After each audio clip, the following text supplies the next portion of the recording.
আলহামদুলিল্লাহ, আল্লাহ পাক রব্বুল আলামিনের দরবারে অসংখ্য গণিত শুকর ও সুজুদ যে মহান আল্লাহ পাক রব্বুল আলামিন আমাদেরকে পবিত্র রমজানুল মুবারকের শেষ জুমার নামাজ আদায় করার উদ্দেশ্যে পৃথিবীর শ্রেষ্ঠ জায়গা, শ্রেষ্ঠ ঘর, মহান আল্লাহ তাআলার ঘর বাইতুল্লাহ তথা মসজিদ, এই মসজিদে আসার এবং বসার জন্য তৌফিক দান করেছেন। এজন্য মহান আল্লাহ তাআলার দরবারে আমরা সকলেই কালিমাতুশ শুকর আদায় করি, সকলেই মুহাব্বতের সাথে বলি আলহামদুলিল্লাহ। মুহতারাম হাজিরিন, দেখতে দেখতেই আমাদের মধ্য থেকে রমজানুল মুবারক বিদায় নিতেছে। মনে হচ্ছে ওই সেই দিন শাবান মাস শেষ হলো, মাহে রমজানুল মুবারক শুরু হলো। অতি দ্রুত, খুবই তাড়াতাড়ি আমাদের মধ্য থেকে 26টি রোজা বিদায় নিয়েছে। 27তম রোজা আজকে চলতেছে। এই রমজানুল মুবারক প্রতি বছর বছরের চাকা ঘুরে ঘুরে আমাদের জীবনে আসে।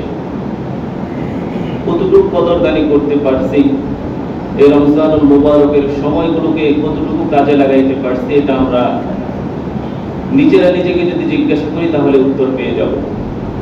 যেইভাবে রোজা রাখার কথা ছিল, যেইভাবে জিকির আজকার করার কথা ছিল, যেইভাবে তারাবি আদায় করার কথা ছিল, যেইভাবে ইফতার করার কথা ছিল, সেহরি করার কথা ছিল, সেইভাবে আমরা কতটুকুই বা করতে পারলাম।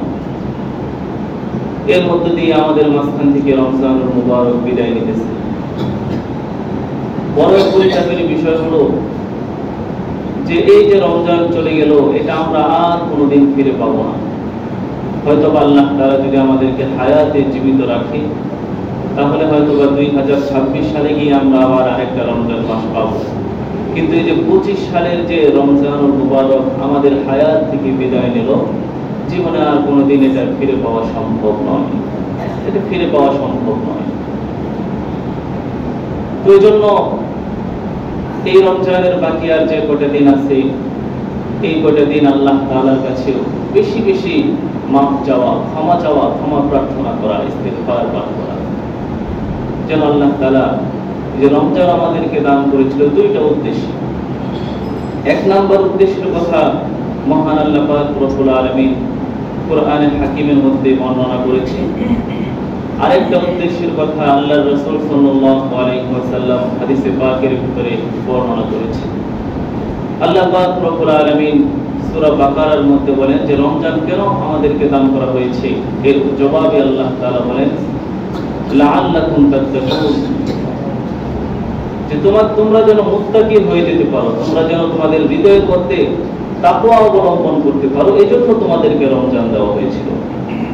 আল্লাহ তাআলা এই আয়াতের মধ্যেই রোজা ফরজ করলেন, ফরজের হুকুম করলেন। এই আয়াতের মধ্যেই আমাদেরকে সান্ত্বনা দিলেন এবং এই আয়াতের মধ্যে কি কারণে রমজান দিয়েছিল এটাও বলে দিলেন। আল্লাহ তাআলা বলেন ইয়া আইয়ুহাল্লাযীনা আমানু يا أيها الذين آمنوا كتب عليكم الصيام كما كتب على الذين من قبلكم لعلكم تتقون। আল্লাহ তাআলা বলেন যে হে ঈমানদারেরা, তোমাদের উপর রোজাকে ফরজ করা হলো যেমনটি করা হয়েছিল পূর্ববর্তী উম্মতদের উপরে। কেন ফরজ করলাম জানো? লাআল্লাকুম তাত্তাকুন, তোমরা যেন মুত্তাকি হয়ে যেতে পারো, তোমরা যেন আল্লাহ ভীত হয়ে যেতে পারো। এই রমজানের তাকওয়ার প্রভাব তোমাদের হৃদয়ের মধ্যে যেন গেঁথে যায়। বাকি 11 মাস যেন রমজানের মধ্যে যেমন গুনাহ থেকে তোমরা বিরত থেকেছো, বাকি 11 মাস যেন তোমরা এরকম হৃদয়ের মধ্যে তাকওয়া আসার কারণে তোমরা যেন বাকি 11 মাসে গুনাহ থেকে বিরত থাকতে পারো, মুত্তাকি হতে পারো। এজন্য তোমাদেরকে রমজান দান করা হলো। এটা একটা উদ্দেশ্য। এরপর আল্লাহর হাবিব সাল্লাল্লাহু আলাইহি ওয়াসাল্লাম হাদিসে পাকের ভিতরে বলেন যে রমজান আল্লাহ পাক রব্বুল আলামিন বান্দাকে দান করে বান্দার জীবনের সমস্ত গুনাহ মাফ করার জন্য। বলেন সুবহানাল্লাহ। আল্লাহর হাবিব সাল্লাল্লাহু আলাইহি ওয়াসাল্লাম হাদিসে পাকের ভিতরে বলেন যে যখন আমার উম্মতদ্বয় তারা রমজানুল মুবারক পালন করার পরে ঈদের নামাজ আদায় করার জন্য ঈদগাহের দিকে আসতে থাকে, আল্লাহ পাক রব্বুল আলামিন আসমান থেকে কিছু ফেরেশতা নাজিল করে তারা রাস্তার মোড়ে মোড়ে দাঁড়িয়ে যায় এবং এই রোজাদার ব্যক্তিদের যারা রোজা কেবলমাত্র শেষ করলো, রমজান মাস কেবলমাত্র শেষ করলো এবং ঈদের সালাত আদায় করার জন্য ঈদগাহের দিকে যাইতেছে, এই ফেরেশতাগুলো রাস্তার মোড়ে মোড়ে দাঁড়িয়ে তাদেরকে আহলান সাহলান সুস্বাগতম জানাইতে থাকে, বলেন সুবহানাল্লাহ, এবং বলতে থাকে যে ঈদের নামাজে আসো, সালাত আদায় করো এবং আল্লাহ তাআলার দরবারে তওবা করো, ক্ষমা চাও, আল্লাহ তাআলা তোমাদেরকে নিষ্পাপ বানায়া তারপরে ঈদগাহ থেকে বাড়িতে ফিরিয়ে দিবে, বলেন সুবহানাল্লাহ। আল্লাহর হাবিব সাল্লাল্লাহু আলাইহি ওয়াসাল্লাম বলেন যে আল্লাহ তাআলা ওই সময় ফেরেশতাদেরকে ডেকে বলে, হে ফেরেশতারা, আমি ওই সকল রোজাদার বান্দাদেরকে মাফ করে দিলাম যারা লাগাতার 1 মাস রোজা রেখেছে, তাদেরকে আমি পুরস্কার এখনই দিয়ে দিব। ফেরেশতাদেরকে আল্লাহ তাআলা এইভাবে বলে যে কোন মজদুর যখন তার কাজ শেষ করে তার মজুরি দেওয়া, তার পাওনা বিনিময় সম্মানী হাদিয়া দেওয়া, এটা কি মালিক বিলম্ব করতে পারে? তো তখন ফেরেশতারা বলে, না আল্লাহ, মজদুর তার কাজ শেষ করার সাথে সাথেই যার কাজ করলো সে যেন এটার বদলা বিনিময় দিয়ে দেয়। তো আল্লাহ তাআলা বলেন যে আমার বান্দারা সারা মাস আমাকে খুশি করার জন্য এত ইবাদত বন্দেগী করলো, সারা মাস রমজানুল মুবারকের রোজাগুলো সুন্দরভাবে রাখলো, আমি আল্লাহ বদলা স্বরূপ, বিনিময় স্বরূপ আমি রব তাদেরকে ক্ষমা করে নিষ্পাপ শিশুর মতো বানায়া তারপরে বাড়িতে ফিরে দেবো, বলেন সুবহানাল্লাহ। তাহলে দুইটা উদ্দেশ্য, আল্লাহ তাআলা 1 নাম্বার উদ্দেশ্যের কথা বয়ান করেছে, নবীজি 2 নাম্বার উদ্দেশ্যের কথা বয়ান করেছে। রমজান আমাদের মাঝে এসেছিল 1 নাম্বার উদ্দেশ্য হলো আমরা যেন মুত্তাকি হয়ে যেতে পারি, আমরা যেন তাকওয়া অবলম্বন করতে পারি। আর 2 নাম্বার আল্লাহর রাসূল হাদিসের মধ্যে বর্ণনা করে যে রমজান আল্লাহ তাআলা আমাদেরকে এই কারণে দিয়েছিল আমরা যেন আমাদের জীবনের সমস্ত গুনাহগুলো ক্ষমা করায় নিতে পারি। যদি ক্ষমা করাইতে না পারি, রমজান পাইলাম, রমজানের কদরদানি করতে পারলাম না, রমজানের রোজাগুলো রাখতে পারলাম না, রাখলাম না অবহেলাবশত, তাহলে আল্লাহর রাসূল আমাদের জন্য বদদোয়া করেছে তারা যেন ধ্বংস হয়ে যায়। হযরত কাব ইবনে উজরা রাদিয়াল্লাহু তাআলা আনহু নামে একজন সাহাবী ছিল, ওই সাহাবী বর্ণনা করে যে আমরা একবার রমজান মাসে আল্লাহর হাবিব সাল্লাল্লাহু আলাইহি ওয়াসাল্লামের খুতবা শোনার জন্য মসজিদে নববীতে বসেছিলাম। আল্লাহর হাবিব সাল্লাল্লাহু আলাইহি ওয়াসাল্লাম মসজিদের মিম্বারের দিকে উঠতেছে, খুতবা দিবে। প্রথম সিঁড়িতে পা রাখার সাথে সাথেই আল্লাহর রাসূল বললেন আমিন। দ্বিতীয় সিঁড়িতে পা রাখলেন, তখন আল্লাহর রাসূল বললেন আমিন। তৃতীয় সিঁড়িতে পা রাখলেন, তখনও আল্লাহর হাবিব সাল্লাল্লাহু আলাইহি ওয়াসাল্লাম বললেন আমিন। নবীজি খুতবা দিল, খুতবা শেষ হয়ে গেল, নামাজ শেষ হয়ে গেল। আমরা কয়েকজন সাহাবী আল্লাহর রাসূলকে জিজ্ঞাসা করলাম যে ইয়া রাসূলুল্লাহ, ইয়া হাবিবাল্লাহ, কত খুতবাই তো আপনার সামনে বসে আমরা শুনেছি, কতবারই তো আপনাকে আমরা মসজিদের মিম্বারে উঠতে দেখেছি, কিন্তু কোনোদিন তো আপনি প্রতি সিঁড়িতে পা রেখে আমিন বলেন নাই, এর হাকিকত কি, কারণ কি ইয়া রাসূলুল্লাহ, আমাদেরকে একটু জানিয়ে দিন। তো আল্লাহর হাবিব সাল্লাল্লাহু আলাইহি ওয়াসাল্লাম বলেন, খুতবা দেওয়ার জন্য আমি যখন মসজিদের মিম্বারের প্রথম সিঁড়িতে পা রাখলাম, জিবরাইল আমিন এসে আমার কানে কানে বলল, ইয়া রাসূলুল্লাহ, ইয়া হাবিবাল্লাহ, ধ্বংস হয়ে যাক ওই সকল ব্যক্তি যারা আপনার নাম শোনার পরেও আপনার উপর দরুদ পাঠ করে না। আমি বললাম আমিন, আল্লাহ কবুল করে নাও। দ্বিতীয় সিঁড়িতে পা রাখার পরে জিবরাইল বলল, ইয়া রাসূলুল্লাহ, ইয়া হাবিবাল্লাহ, ধ্বংস হয়ে যাক ওই সকল লোক যারা তাদের হায়াতে বৃদ্ধা অবস্থায় তাদের পিতামাতা পাইল, কিন্তু এই পিতামাতার খেদমত করে আল্লাহর জান্নাত কামাই করে নিতে পারলো না, তারা ধ্বংস হয়ে যাক। আল্লাহর রাসূল বললেন আমিন। তৃতীয় সিঁড়িতে পা রাখার পরে জিবরাইল আমিন বলে, ইয়া রাসূলুল্লাহ, ইয়া হাবিবাল্লাহ, ধ্বংস হয়ে যাক ওই সকল ব্যক্তি যারা রমজানুল মুবারক পাইল তাদের হায়াতে, কিন্তু এই রমজান মাসকে কাজে লাগিয়ে তাদের জীবনের সমস্ত গুনাহগুলো ক্ষমা করে নিতে পারলো না, তারা ধ্বংস হয়ে যাক। আল্লাহর রাসূল বললেন আমিন।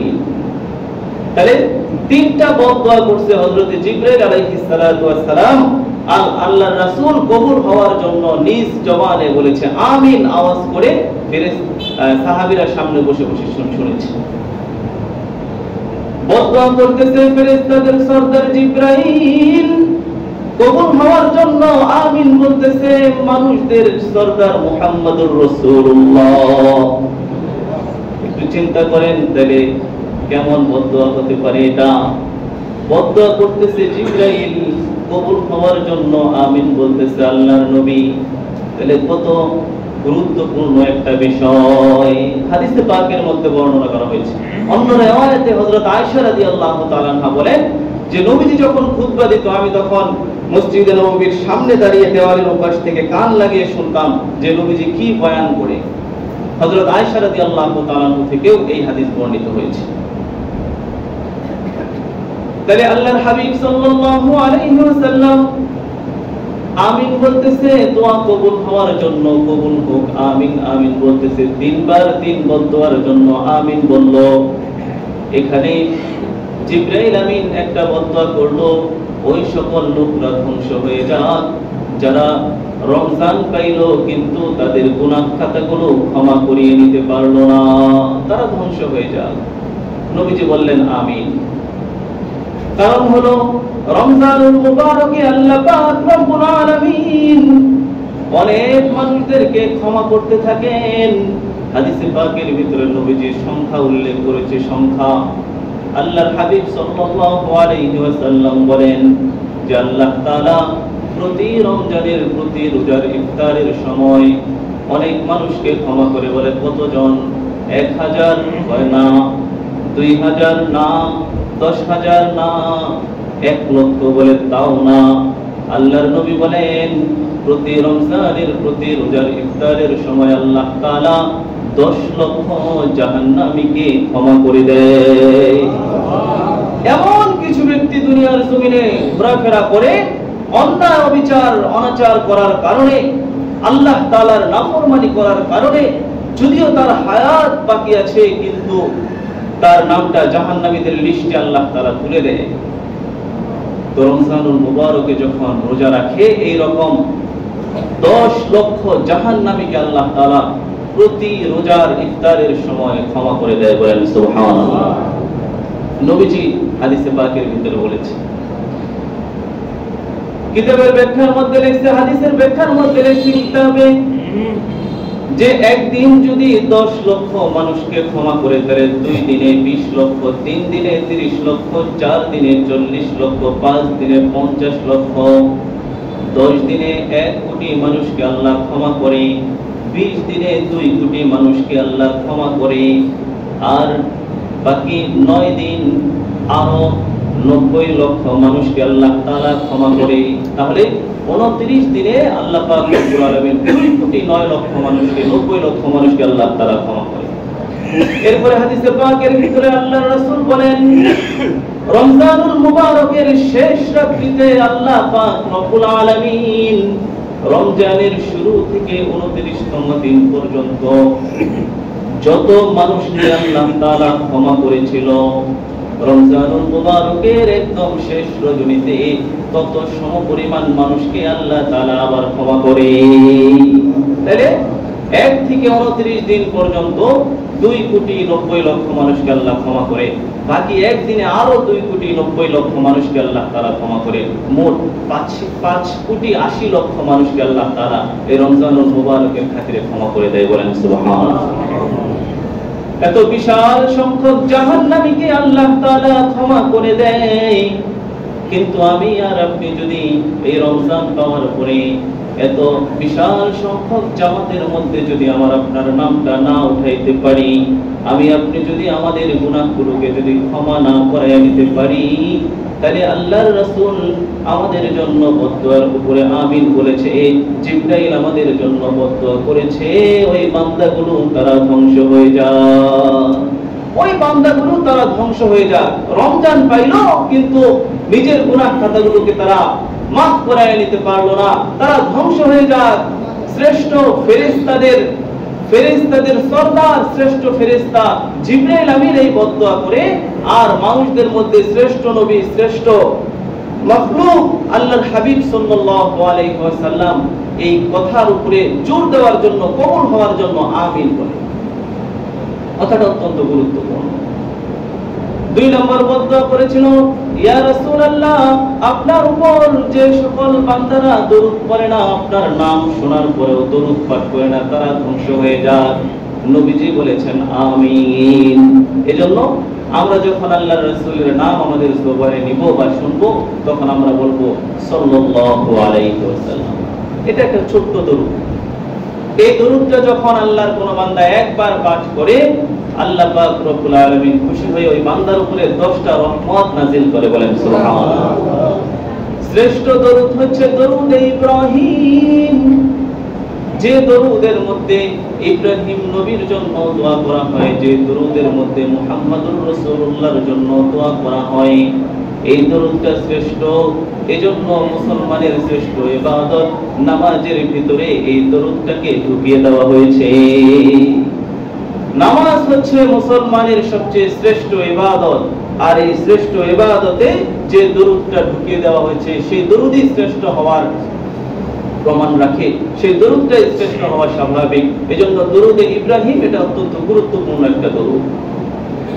আর একটা দরুদের কথা আপনাদেরকে আমি শোনাই, জাযাল্লাহু আন্না মুহাম্মাদাম মা হুয়া আহলু, জাযাল্লাহু আন্না মুহাম্মাদাম মা হুয়া আহলু। এই দরুদটা অত্যন্ত দামি একটা দরুদ। আল্লাহর কোন বান্দা যখন নবীজিকে, নবীজির রওজা মুবারকে শান্তি পৌঁছানোর জন্য এই দরুদটা একবার তেলাওয়াত করবে, জাযাল্লাহু আন্না মুহাম্মাদাম মা হুয়া আহলু, কিতাবের মধ্যে লেখে যে ওই বান্দার আমলনামার মধ্যে 70 জন ফেরেশতা 1000 দিন পর্যন্ত নেকি লিখতে লিখতে শ্রান্ত হয়ে যায়। 70 জন ফেরেশতা তার আমলনামার মধ্যে 1000 দিন পর্যন্ত নেকি লিখতে লিখতে লিখতে লিখতে ফেরেশতাদ্বয় তারা ক্লান্ত হয়ে যায়। জাযাল্লাহু আন্না মুহাম্মাদাম মা হুয়া আহলু, এটা আপনারা মুখস্থ করে নেবেন ইনশাআল্লাহ। তাহলে দরুদের কথা গেল। এরপরে আরেকটা বদদুয়া জিবরাইল করলো যে ইয়া রাসূলুল্লাহ, ইয়া হাবিবাল্লাহ, আপনার উম্মতদের মধ্য থেকে যে সকল বান্দারা তাদের হায়াতে বৃদ্ধ পিতা মাতাকে পাইলো কিন্তু তাদের খেদমত করে জান্নাত কামাই করে নিতে পারলো না, তারা ধ্বংস হয়ে যায়। নবীজি বললেন আমিন। আপনি আপনার হায়াতে বৃদ্ধ বাবা পেয়েছেন, বৃদ্ধা মাকে পেয়েছেন, তাদের সাথে সৎ আচরণ করে তাদের দোয়া নিয়ে আপনি জান্নাত কামাই করতে পারেন নাই, বরঞ্চ তাদের বদদুয়া আপনি পেয়েছেন। জিবরাইল আমিন দোয়া করলো যে তারা যেন ধ্বংস হয়ে যায়, আর নবীজি বলল আমিন। তাহলে পিতামাতার নাফরমান সন্তান যারা, তাদের ধ্বংস অনিবার্য। নবীজির উপরে দরুদ পড়ে না যারা, তাদের ধ্বংস অনিবার্য। রমজানুল মুবারক পাইল যারা, নিজের গুনাহ খাতা ক্ষমা করে নিতে পারলো না, তাদের ধ্বংস অনিবার্য। এজন্য প্রিয় ভাইয়ের আমার, বৃদ্ধ বাবা মা যাদের আছে, আপনারা বাবা মার সাথে অত্যন্ত ভালো আচরণ করবেন, সর্বোচ্চ আচরণ করবেন, ইহসানপূর্ণ আচরণ করবেন। জুলুম, ইনসাফ, ইহসান। জুলুম তো বুঝেনি, এটা একটা জুলুম করা, অন্যায় বিচার করা বাবা মার সাথে, এটা জুলুম করা। আর ইনসাফ হচ্ছে আপনার বাবা মা আপনার সাথে যেমন আচরণ করেছিল আপনিও তাদের সাথে তেমন আচরণ করেন, এটা হচ্ছে ইনসাফ। কিন্তু ইহসান হলো আপনার বাবা মা আপনার সাথে যেমন আচরণ করে আপনি তার চেয়েও আপনার বাবা মার সাথে আরো বেশি সুন্দর আচরণ করেন, এটা হচ্ছে ইহসানপূর্ণ আচরণ। এই কথাটাই আল্লাহ তাআলা কোরআনে হাকিমের মধ্যে নির্দেশ করেছে, ওয়াকাদা রাব্বুকা আল্লা তা'বুদু ইল্লা ইয়্যাহু ওয়া বিল ওয়ালিদাইনি ইহসানা। আল্লাহ তাআলা বলেন যে আমি অকাঠ্য একটা হুকুম তোমাদের উপর অর্পণ করলাম যে তোমরা আমি রবের ইবাদত বন্দেগী করবে। আমি রবের ইবাদত করা যেমন তোমাদের জন্য জরুরি, ঠিক তেমনি ভাবে ওয়া বিল ওয়ালিদাইনি ইহসানা, তোমাদের পিতামাতার সাথেও সুন্দর সৎ ব্যবহার করা এটাও ওই রকম জরুরি। এজন্য পিতামাতার সাথে সুন্দর আচরণ করতে হবে।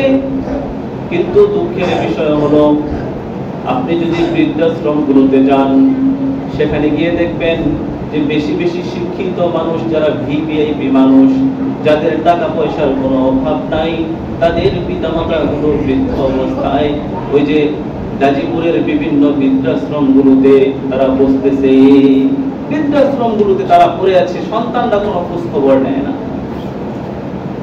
সন্তানরা বাবা মার সাথে সম্পর্ক রাখে নাই। আপনি খোঁজ নেন, দেখবেন সচিব মন্ত্রণালয়ের সচিব যারা ছিল তাদের বাবা মা বৃদ্ধাশ্রমে আছে, বড় বড় বিজনেসম্যান তাদের বাবা মা বৃদ্ধাশ্রমে আছে, ডাক্তার ইঞ্জিনিয়ারের বাবা মাকে আপনি বৃদ্ধাশ্রমে পাবেন, কিন্তু কোন শাইখুল হাদিসের মা বাবাকে আপনি বৃদ্ধাশ্রমে পাবেন না।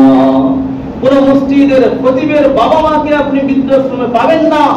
কোন আলেমে দ্বীন হাফেজে কোরআনের বাবা মাকে আপনি বৃদ্ধাশ্রমে পাবেন না।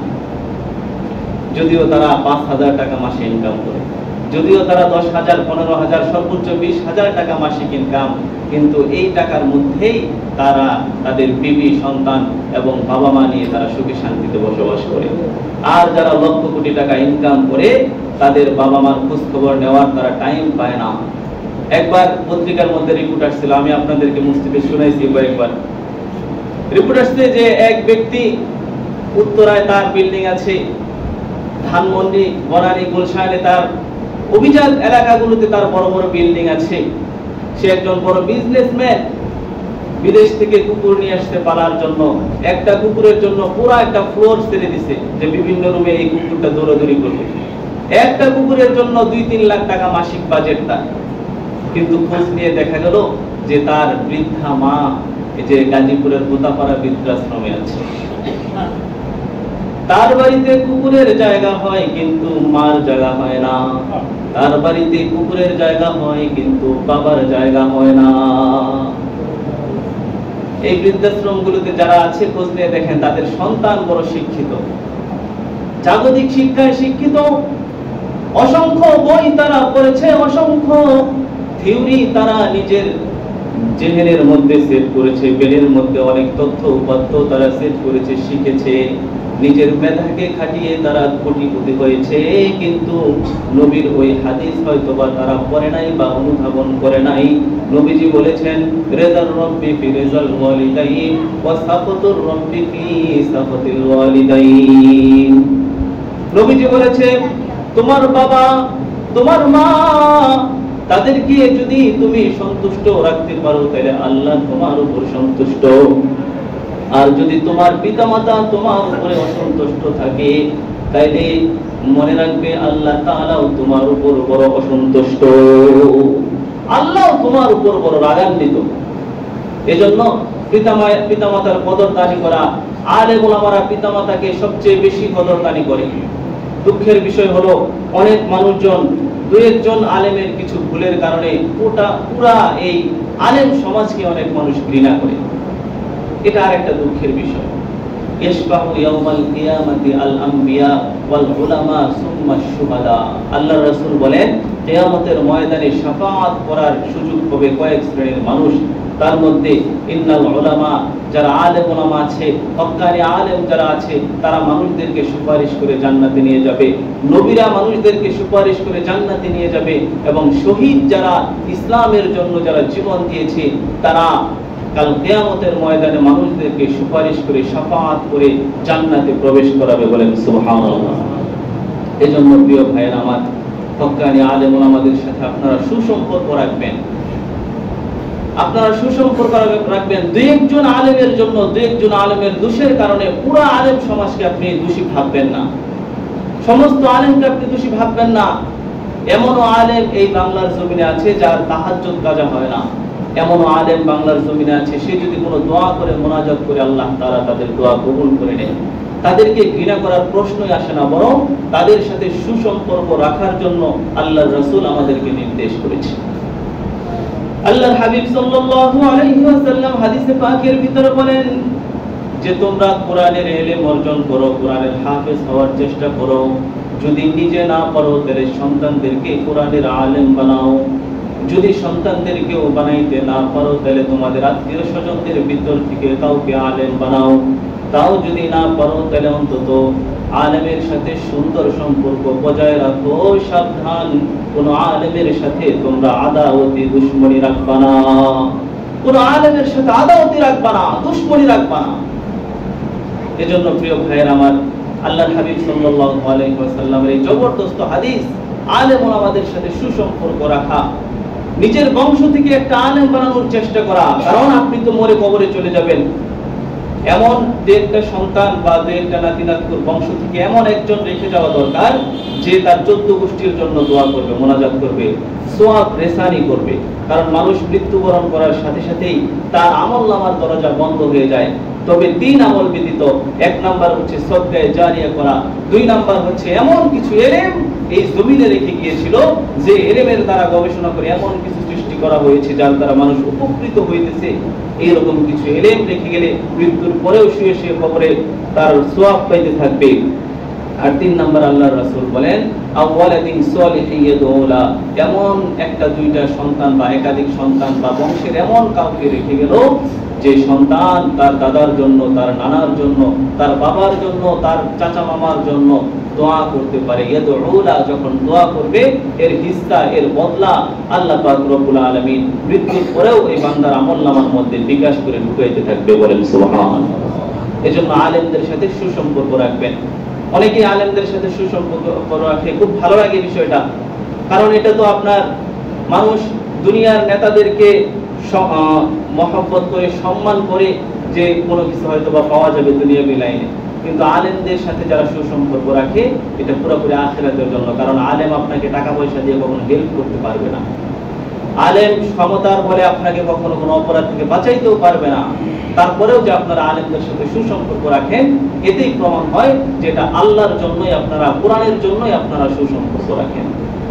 এজন্য প্রিয় ভাইয়ের আমার, মাদ্রাসার ছাত্র দেখলে আপনারা কেউ বিরক্ত হবেন না, তাদেরকেও একটু মহব্বত করবেন, আলেম ওলামাদের সাথে সুসম্পর্ক রাখবেন। মাদ্রাসার ছাত্রদের এতিম যারা আছে বিশেষ করে, তাদের মাথায় হাত বুলিয়ে দিবেন, তাদেরকে 10 টাকা 20 টাকা দিয়ে একটু কিছু খাওয়ার জন্য কিনে দিবেন, আল্লাহ তাআলার আরশ খুশি হয়ে যাবে। বলেন সুবহানাল্লাহ। এতিমদের মাথায় যখন কোনো মানুষ হাত বুলিয়ে দেয়, তাকে সান্ত্বনা দেয়, সান্ত্বনার বাণী শোনায়। কারণ এতিমদের হৃদয়ের মধ্যে সব সময় একটা চাপা দুঃখ বিরাজ করে যে সকলের বাবা আছে, সকলের মা আছে, বাবা মারা সন্তানের খোঁজ খবর রাখে, বাবা মারা সন্তানের দেখভাল করে, সন্তানরা বাবা মাকে একটা বট বৃক্ষের মতো মনে করে। যে সকল ইতিম সন্তানদের পিতামাতা নাই, তাদের হৃদয়ের মধ্যে সব সময় একটা দুঃখ বিরাজ করে। তো তার দুঃখটাকে একটু হলেও লাঘব করার জন্য আপনারা ইতিম বাচ্চাদের মাথার মধ্যে একটু হাত দিয়ে মাঝে মাঝে তাদেরকে সান্ত্বনা দেওয়ার চেষ্টা করবেন, তাদেরকে 10 টাকা 5 টাকা 20 টাকা 50 টাকার কোনো কিছু কিনে দেওয়ার চেষ্টা করবেন। আমার আত্মীয়ের মধ্য থেকে একজন আমার মামা, তিনি উদ্যোগ নিয়েছে যে একটা ছেলেকে মাদ্রাসায় পড়াবে, মামাই সমস্ত খরচ বহন করবে, ভালো মাদ্রাসায় পড়াবে।